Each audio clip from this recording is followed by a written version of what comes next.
Ժողովի նախագահ եւ ոչ թե որևէ բժշկական կենտրոնի տնօրեն։ Շնորհակալ եմ։ Արեգա Հովսեփյան։ Իրականում իմ հարցը որոշակիորեն շարունակությունն է պարոն Աբրահամյանի հարցին, ինչքանով եք կարծում, որ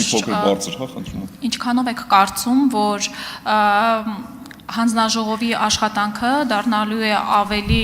արդյունավետ, ավելի մեր քաղաքացիների առօրյա կյանքում հստակ փոփոխություններ մտցնող, եթե հանձնաժողովի նախագահան համապատասխան մասնագիտական հետագիծը չունի։ Շնորհակալություն։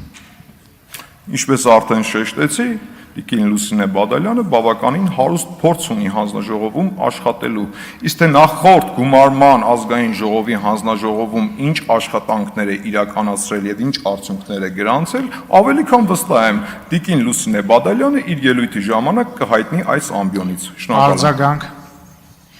Իսկ կարող եք կոնկրետ օրինակ նշել ինչ նախագծեր է առաջարկվել, ինչ է ընդունվել, կոնկրետ թեմատիկ եւ կոնկրետ անուններով։ Շնորհակալ եմ։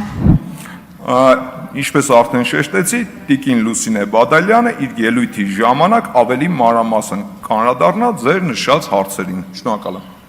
Շնորհակալ եմ, ես ավելացնեմ, որ Տիկին Բադալյանը նաեւ նախագահի տեղակալ է եղել հանձնաժողովի։ Կարող եք զբաղեցնել ձեր տեղը, հարցերն ավարտվեցին։ Այժմ ձայնը տրվում է առողջապահության